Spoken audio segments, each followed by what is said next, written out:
আমার কথা আসতে চাই গণমাধ্যমে আমি যখন দেখছিলাম আজ প্রশ্ন আপনাদেরকে করবার জন্য একটু পড়াশোনা করছিলাম। সামাজিক যোগাযোগ মাধ্যম সহ গণমাধ্যমে একটি চর্চিত বিষয় এখন মানুষ বলছে, সেই প্রশ্নটি আমি আপনাকে সিরাজ ভাই একটু করতে চাই। সেটি হচ্ছে, বিশ্বে তো কত পারমাণবিক শক্তিধর দেশ রয়েছে।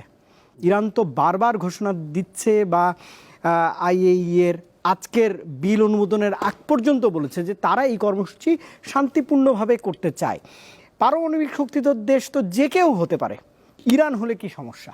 সেটি কি মুসলিম রাষ্ট্র হিসেবে একটি ট্যাগ দেওয়া? এটি আমি যতটা না জানতে চাই, মানুষ সামাজিক যোগাযোগ মাধ্যমে এই প্রশ্নটা তুলছে, এটির একটু ব্যাখ্যা কি আপনি দেবেন? নিশ্চয়ই বলবো। আমি আমি আমার জানা বোঝার মতো যা আছে আমি তা বলবো। আসলে এটা মুসলিম দেশ হিসেবে ট্যাগ দেয়া ব্যাপারটা তা না। ব্যাপারটা মূল যেখানে সেটা হচ্ছে, শাকির খানিকটা বলেছেন যে মিডল ইস্টের রাজনীতির মূল বিষয় কোথায়। মূল বিষয় হচ্ছে যে আপনার মিডল ইস্টে একটা গ্রেটার ইসরায়েল প্রতিষ্ঠা করতে চাই ইসরায়েল, আমেরিকা এবং পাশ্চাত্যের তার মিত্র দেশগুলো। কেমন?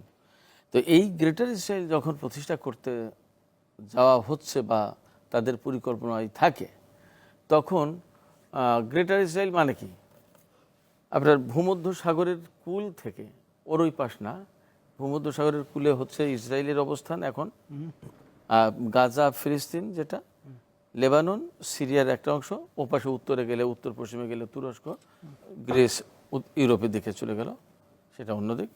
তো এই যে ইসরায়েল, লেবানন, সিরিয়া, তুরস্কের অংশবিশেষ, সৌদি আরব, জর্ডান, সৌদি আরবের অংশবিশেষ, মানে একটা বড় অংশই, জর্ডান, ইরাক, কুয়েত, ওপাশে ইরান, একেবারে সোজা চলে যাবে ইরান থেকে আফগানিস্তান, পাকিস্তান, উজবেকিস্তান, তুর্কমেনিস্তান, এরকম অনেকগুলো দেশ গিয়ে যেতে যেতে চীনের পাদদেশে গিয়ে আপনার গ্রেটার ইসরায়েলের সীমানা শেষ হবে।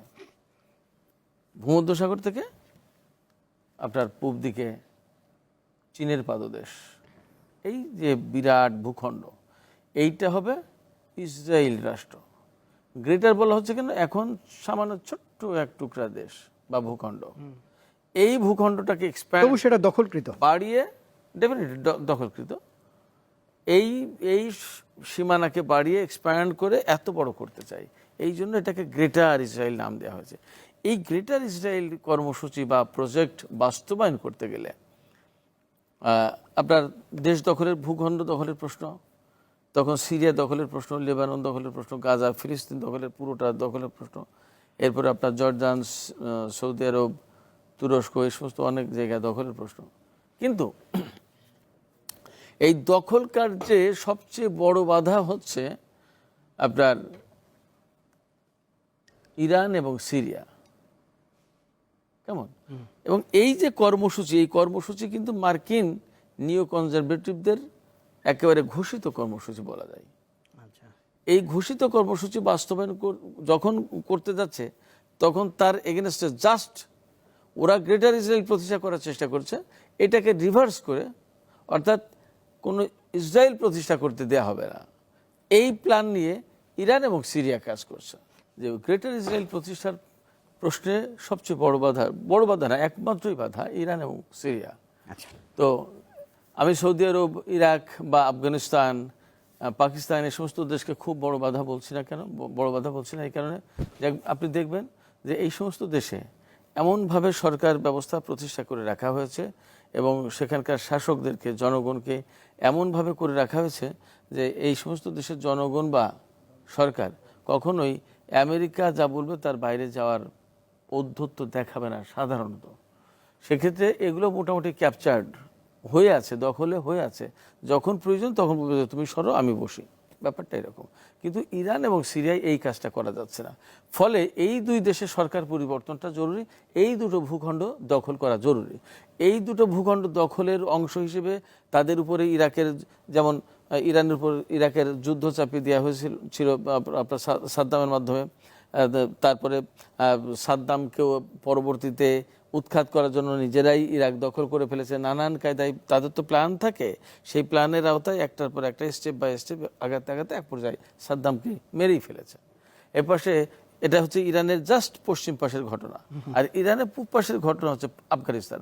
আফগানিস্তানও যেহেতু মুসলিম একটা কান্ট্রি, সেখানে তাদের প্ল্যান ছিল যে এই আফগানিস্তানকে দখল করে নিয়ে নানান কায়দায় ইরান বিরুদ্ধে একটা ফোর্স ক্রিয়েট করা হয়েছিল প্রথমে, তালেবান।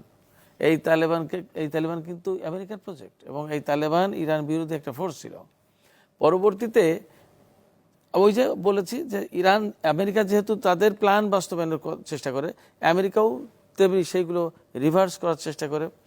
তারা আফগানিস্তান থেকে যে পরিকল্পনা বাস্তবায়ন করতে চেয়েছিল, অর্থাৎ ইরানের দুই পাশে দুটো দেশ দখল করে নিলে ইরান মূলত পঙ্গু একদম মাঝখানে, তখন আমেরিকার জন্য ইরান দখল করা বা ইরানের ভেতরে কাজ করে ভেতর থেকে যে কিন্তু এত সব জানার পরও আরব বিশ্বের চোখ কেন খোলে না? সেটা আরেক প্রশ্ন, আমি সেই প্রশ্নে আসবো। আগেই বলেছি যে তাদের কিভাবে করে রাখা হয়েছে বিভিন্ন সুযোগ সুবিধা দিয়ে, এবং কেউ যদি জেগে ঘুমায় তাকে ঘুম থেকে জাগানো কঠিন ব্যাপার, যেটা বলছিলাম। তো আফগানিস্তান এবং ইরাক দখলের পর ইরানের ভেতর থেকে পরিবর্তনের চেষ্টা করার টার্গেট ছিল, কিন্তু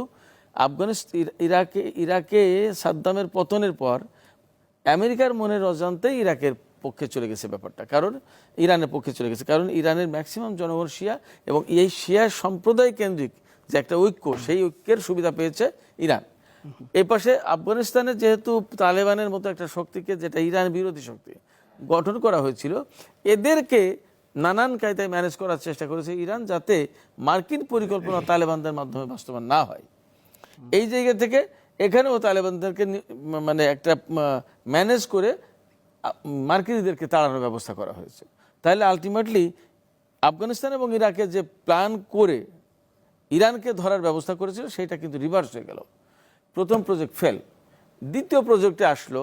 এখন ইরাক এবং সিরিয়া যেহেতু সেই লিভান্ট, সেই ভূমধ্যসাগর থেকে গ্রেটার ইসরায়েল প্রতিষ্ঠার প্ল্যান বাস্তবায়ন করতে হবে, তখন সিরিয়া এবং ইরাকে এবার দেয়া হলো আইএস, উগ্র সন্ত্রাসবাদী গোষ্ঠী, এদেরকে লাগিয়ে, এবং মাথায় পাগড়ি দেওয়া হলো, বড় বড় দাড়ি, বিরাট বিরাট লম্বা জুব্বা, এবং খেলাফত প্রতিষ্ঠা করার নামে এইগুলো করে সিরিয়া এবং ইরাকে দখলদারিত্ব কায়েম করলো। টার্গেট ছিল আবারও যে সিরিয়া ইরাকে সোকল্ড খেলাফত প্রতিষ্ঠার নামে এই দুটো দেশ দখল করে নিলে ইসরায়েল বিরোধী যে লড়াই, তার একদম প্রথম লাইনের দেশ হচ্ছে সিরিয়া, এবং সেখানকার প্রেসিডেন্ট বা শাসক বাশার আল আসাদ, তিনি অত্যন্ত সিরিয়া বিরোধী। মধ্যপ্রাচ্যের সব আরব দেশ সিরিয়ার সাথে আপোষ করেছে, অনলি সিরিয়া তারা শুধু আপোষ করেনি, ইসরায়েলের সাথে আপোষ করলেও সিরিয়া করেনি। তো সিরিয়া দখলের প্রশ্ন ছিল এটা, এবং তার সাথে ইরাক দখল করলে সিরিয়া ইরাক যেখানে ইরাকের সাথে সম্পর্ক ভালো করার কারণে এখন সিরিয়ার সাথে সম্পর্ক ভালো, তার মানে ইরান কিন্তু বেসিক্যালি ইসরায়েল সীমান্তে পৌঁছে গেছে। সাদ্দামের পতনের পর ইরাক যখন শিয়া প্রভাব বলয় চলে এসেছে, তখন সিরিয়া এবং ইরাকের যেহেতু সীমান্ত আছে, অতএব ইরানের সীমান্ত বেসিক্যালি ইরান থেকে ইরাক, সিরিয়া হয়ে ইসরায়েলের সীমান্তে পৌঁছেছে।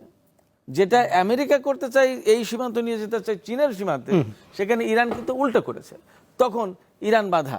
অতএব সিরিয়া এবং ইরাককে দখল করে আইএসের মাধ্যমে ইরান দখল করতে হবে। দখল করে এপাশে তো আফগানিস্তানে মার্কিন বাহিনীর অবস্থান ছিল।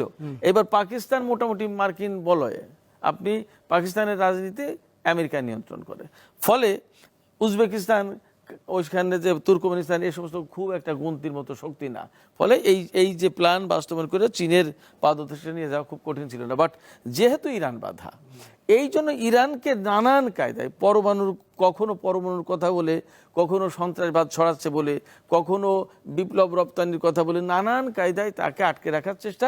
এখন যে পরমাণুর কথা বলা হচ্ছে, এটা তারা জানে যে এই ইরান যদি পরমাণু শক্তি অর্জন করে, তাহলে যেমন জ্ঞান বিজ্ঞানে, ইঞ্জিনিয়ারিংয়ে, মেডিকেল সায়েন্সের থেকে শুরু করে সব ধরনের উন্নতি করবে, তেমনি যদি কিনা এই পরমাণু শক্তি ব্যবহার করে ইরান পারমাণবিক বোমার বা পারমাণবিক অস্ত্রের অধিকারী হয়, তাহলে তাদের যে প্ল্যান, সেই প্ল্যান বাস্তবায়ন করা আরও ডিফিকাল্ট হবে।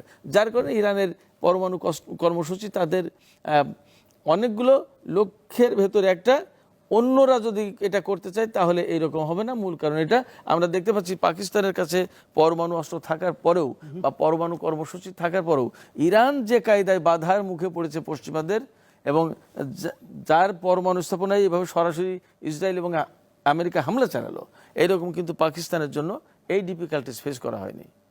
পার্থক্য আছে একটাই মাত্র কারণ, ইরান বিপ্লবের দেশ, ইরান মার্কিন এবং ইসরায়েল বিরোধী একটা শক্তি, এবং এই ইরান রিসেন্ট বছরগুলোতে এই ইরান চীন এবং রাশিয়ার সাথে একটা বলয় গড়ে আজকে মার্কিন নেতৃত্বাধীন যে এককেন্দ্রিক বিশ্ব ব্যবস্থা গড়ে তোলা হয়েছে, এই বিশ্ব ব্যবস্থার অবসান ঘটিয়ে মাল্টিপোলার বিশ্ব ব্যবস্থা গড়ে তুলতে চাই, বহুপাক্ষিক বহুকেন্দ্রিক বিশ্ব ব্যবস্থা গড়ে তুলতে চাই, এবং এর নেতৃত্বে বেসিক্যালি ইরান রয়েছে, নট চীন এবং রাশিয়া। যদিও তারা দুটো বড় পাওয়ার, বাট এর নেতৃত্বে রয়েছে বিকজ ফ্রম 79 ইরান সেই 79 থেকে চীন এবং রাশিয়া মার্কিন বিরোধী এই অবস্থানে রিসেন্ট। নিশ্চয়ই। এবার একটু পরিসংখ্যান দিকে নজর দিতে চাই শাকিল, সেটি হচ্ছে যে এই যে আগ্রাসন অর্থাৎ মিডনাইট হ্যামার, এই যে অভিযান নিয়ে কিন্তু খোদ মার্কিন যুক্তরাষ্ট্রের নাগরিকরা কিছুক্ষণ আগে একটি জরিপে আমি CNN